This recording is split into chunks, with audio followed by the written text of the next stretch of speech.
YouTube guys. இப்ப நாம் எங்க போயிட்டு இருக்கோம்னா ஏழைகளின் ஊட்டி எனப்படும் ஏற்காடு சென்று கொண்டிருக்கிறோம். இது தமிழகத்தின் சேலம் மாவட்டத்தில் உள்ள சேர்வராயன் மலை தொடரில் உள்ள ஒரு கோடை வாழிடம்.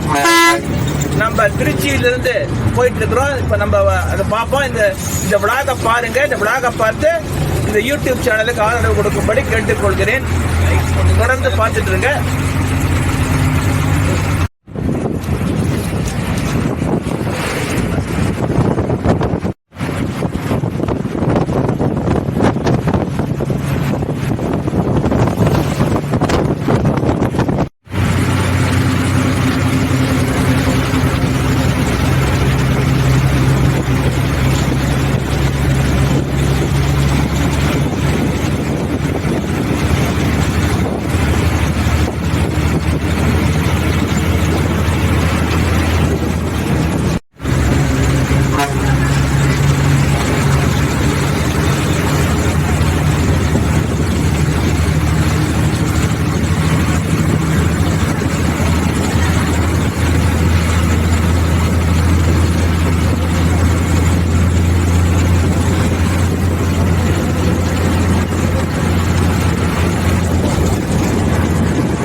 பாத்தீங்கன்னா நான் ஒரு 5 பிரிவா பிரிக்க போறேன்.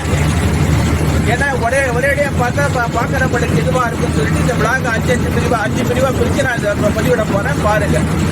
இப்ப நம்ம திருச்சியிலிருந்து கிளம்பி முசிறியை நோக்கி சென்று கொண்டிருக்கிறோம். வழித்தடம் எப்படின்னா திருச்சி, முசிறி, தொட்டியம், நாமக்கல், சேலம் வழியாக ஏற்காடு செல்கின்றோம். சுமார் 170 கிலோமீட்டர் தாண்டி போறோம். 170 கிலோமீட்டர் வரும். அதை பார்க்க போறோம். நம்ம சேலத்துக்கு அப்புறம் தான் மலைகள் ஆரம்பிக்கும். இப்ப நம்ம சமவெளி பிரதேசத்தில் காவிரி கரையை வந்து சென்று கொண்டிருக்கிறோம்.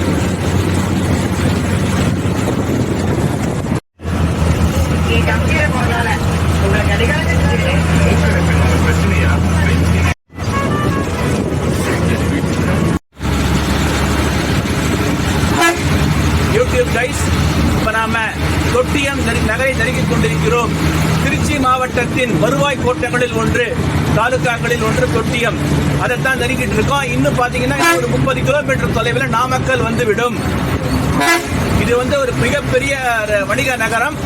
பாத்தீங்கன்னா இங்க எல்லாமே வசதி எல்லாம் இருக்குது.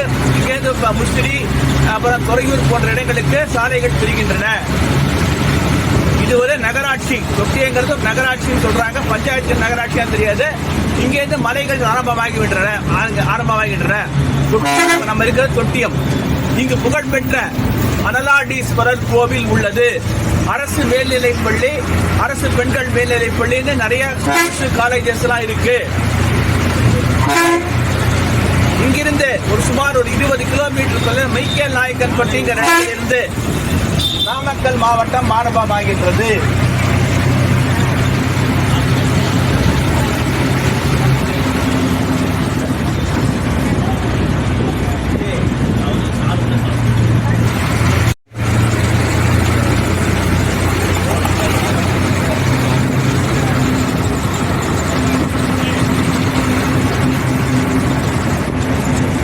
நகரத்தை சுற்றி உள்ள சிறப்பு என்னன்னா இங்கு வாழை தோட்டங்கள் அதிகம். இங்கு வாழைப்பழம், வாழை சம்பந்தப்பட்ட பொருட்கள் அதிகமாக விளைகின்றன. இங்கிருந்து இந்தியாவின் பல நகரங்களுக்கு லாரிகள் மூலம் வாழைப்பழம் வாழை சம்பந்தம் ஏற்றுமதி ஆகிறது. வாழைக்காய், வாழைப்பழம் போன்றவை இங்கிருந்து லாரிகளில் ஏற்றுமதி செய்யப்படுகின்றது. மொத்தத்தில் பாத்தீங்கன்னா தமிழ்நாட்டில் சுமார் 20% வாழை உற்பத்தியில் முன்னணி வகிக்கும் நகரம் தான் இந்த தொட்டியம். பாருங்க.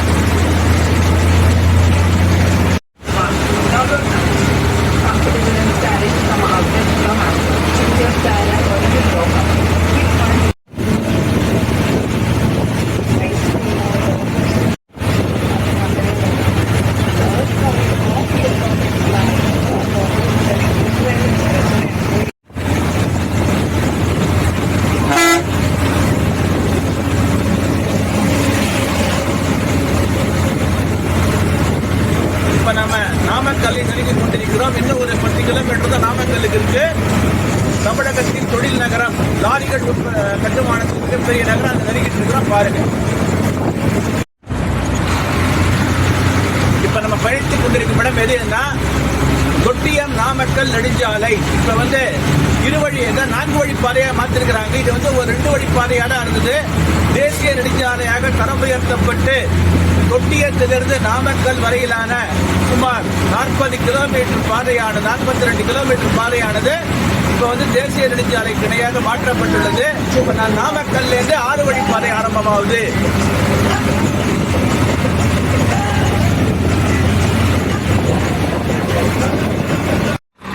இதுதான் நாம் பயணித்துக் கொண்டிருக்கும் பேருந்து. சிற்றுந்து மினி பஸ். இது நம்ம இதுலதான் நம்ம ஏற்காடு நோக்கி சென்று கொண்டிருக்கிறோம். இப்ப நம்ம நாமக்கலுக்கு சுமார் ஒரு 7 கிலோமீட்டர் தொலைவில் நம்ம நின்றுட்டு இருக்கிறோம். ஒரு ஹோட்டல்ல காபி சாப்பிட்றதுக்காக, காலை சிற்றுண்டியை சாப்பிடுவதற்காகவும் நின்றுட்டு இருக்கிறோம். நாம காபி சாப்பிட போற உணவு விடுதி திருச்செந்தூரான் சைவ உணவகம். இது எங்க இருக்குன்னா நாமக்கல்ல இருந்து சுமார் 7 கிலோமீட்டருக்கு முன்னால இருக்குது.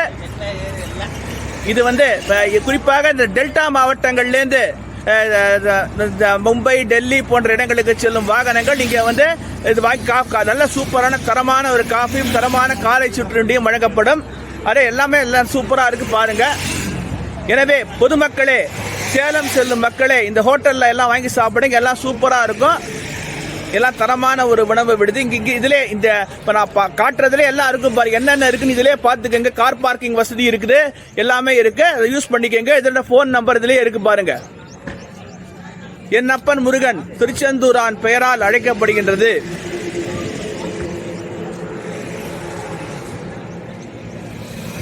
அதுக்கு முன்னால இந்த ரோடு இதுதான் திருச்சி நாமக்கல் தேசிய நெடுஞ்சாலை. இது ஒரு அதி முக்கியத்துவம் வாய்ந்த ஒரு தேசிய நெடுஞ்சாலை. ஏனெனில் வட மாநிலங்களிலிருந்து சரக்குகளை தமிழகத்தின் டெல்டா மாவட்டங்களான திருச்சி, தஞ்சை, நாகப்பட்டினம், திருவாரூர், புதுக்கோட்டை போன்ற மாவட்டங்களுக்கு கொண்டு செல்ல இந்த ரோடு ரொம்ப யூஸ்ஃபுல்லா இருக்கு. குறிப்பாக வாகனங்களின் எண்ணிக்கையை கருத்தில் கொண்டு இந்த சாலையை 4 வழி சாலையா மாத்திருக்கிறாங்க. இந்த பக்கம் 2 வாகனங்கள் போலாம், அந்த பக்கம் 2 வாகனங்கள் வரலாம். இதை நாமக்கல்ல தொட்டியம் வரைக்கும் பண்ணிருக்கிறாங்க ரீசெண்டா. எனவே வருங்காலத்தில் இது இந்திய பொருளாதாரத்தில் ஒரு அதிமுக்கியத்துவம் வாய்ந்த சாலையாக திகழும் என்பதில் ஐயமில்லை.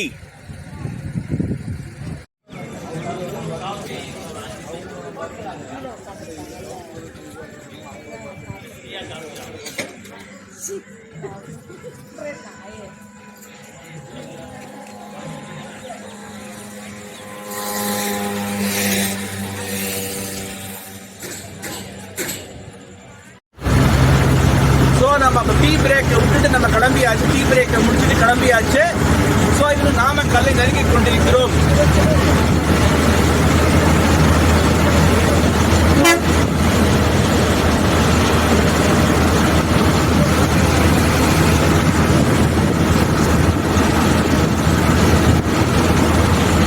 இந்த நாமக்கல்லை பத்தி சொல்லணும்னா ஒரு மிகப்பெரிய நகரம்.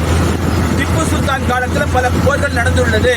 இங்குள்ள கோட்டை உலக புகழ் பெற்றது. அதை விட மேலாக பாத்தீங்கன்னா நாமக்கல் ஆஞ்சநேயர் உலக புகழ் பெற்றவர். இங்கிருந்து பாத்தீங்கன்னா கரூர், சேலம், திருச்சி போன்ற இடங்களுக்கு சாலைகள் பிரிகின்றது. சேலம் மாவட்டத்தின் ஒரு பகுதியாக இருந்த நாமக்கல் தனி மாவட்டமாக உருவானது. லாரி பில்டிங் தொழில முன்னணி வகிக்கின்ற ஒரு நகரம். தற்பொழுது நிறைய கல்வி நிறுவனங்கள் பெருகியுள்ளன. குறிப்பா பாத்தீங்கன்னா சேலம் கரூர் ரயில் பாதை நாமக்கல் வழியாக செல்கின்றது. கடந்த 10 ஆண்டுகளுக்கு முன்பு நாமக்கல்லுக்கு ரயில் வசதி செய்யப்பட்டது. கரூர் சேலம் நகர ரயில் பாதை நாமக்கல் மாவட்டம். அந்த ரயில் பாதையை நம்ம போகும்போது பார்க்க போறோம். இந்த ரயில் பாதை மீது கட்டப்பட்டுள்ள சாலை மேம்பாலம் வழியாகத்தான் நாம ஏறி நாமக்கல்ல நுழைய முடியும்.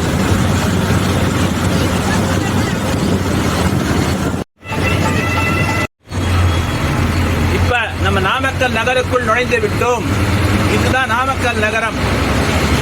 முட்டை உற்பத்திக்கும், கோழிப்பண்ணை உற்பத்தியிலும், லாரி பாடி பில்டிங் தொழிலிலும் முன்னணி வகிக்கும் ஒரே இந்திய நகரம் நம் தமிழ்நாட்டில் இருப்பதை நினைத்து பெருமை கொள்வோம். இப்ப நாமக்கல்ல உள்ள நுழைகிறோம். இனிமே ஆஞ்சநேயர் நாமக்கல்லில் உள்ள புகழ்பெற்ற ஹனுமார் கோவிலுக்கு செல்ல உள்ளோம். அதையும் பார்த்து இது பண்ணுவோம், என்ஜாய் பண்ணுங்க.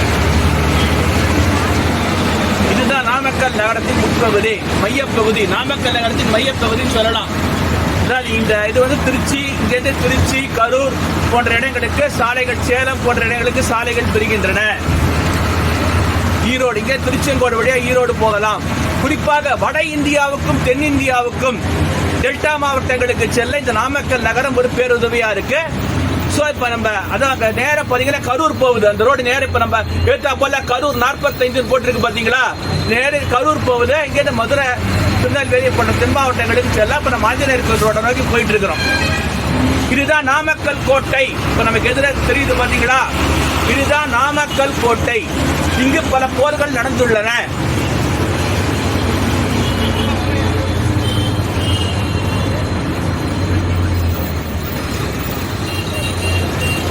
இதுதான் சேலம் கரூர் புறவழிச்சாலை, ஈரோடு மார்க்கம் செல்லும் வழி.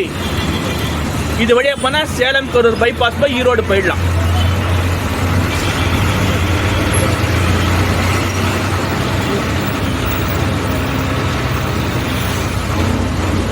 கோவிலுக்கு செல்லுவோம். இன்று சனிக்கிழமை, ராம பக்தர் ஆஞ்சநேயருக்கு உகந்த நாள். எனவே ராமரின் தீவிர பக்தரான ஆஞ்சநேயரை தரிசிப்போம், அருள் பெறுவோம், நம் வாழ்வில் வளமையும் வலிமையும் பெறுவோம்.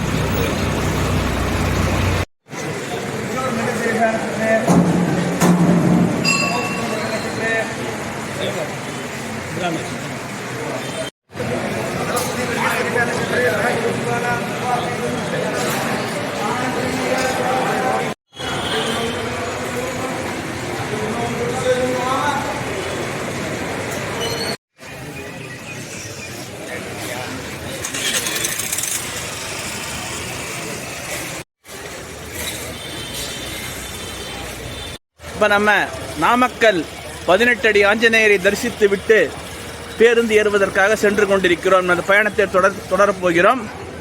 நல்ல ஒரு தரிசனம். குறிப்பாக சனிக்கிழமை வந்து ஹனுமனுக்கு உகந்த நாள் என்பதால் இன்றைய தரிசனம் சிறப்பாக அமைந்தது. எனவே எல்லோரும் நாம் அனுமனின் அருளை பெற வேண்டும். நாமக்கல்லுக்கு வாங்க, சமய வாய்ப்பு கிடைக்கும்போது நாமக்கல்லுக்கு வாங்க. இந்த அனுமாரை தரிசித்தால் என் வாழ்க்கையில் எல்லா வளமும் வலிமையும் கிடைக்கும். வலிமைக்கு அதிபதி ஆஞ்சநேயன். எனவே இந்த ஆஞ்சநேயரை வணங்குங்க, வாழ்க்கையில் எல்லா வளமும் வலிமையும் பெற்று நலமோடு வாழுங்கள்.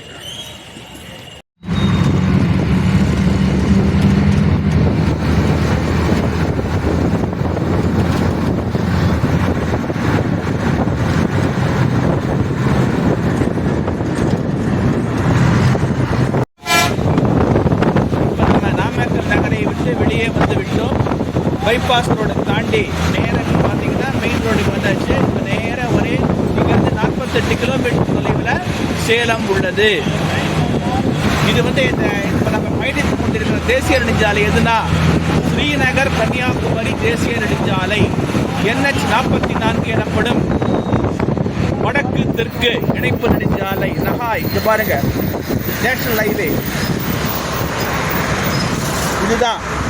இது வந்து ஸ்ரீநகர்லேருந்து இமயம் முதல் குமரி வரை பறந்து செல்லும் தேசிய நெடுஞ்சாலை. அதில் தான் நம்ம போயிட்டு இருக்கிறோம். இந்த நெடுஞ்சாலையானது நாமக்கல்லுக்கும் சேலத்துக்கும் இடையே வருகின்றது.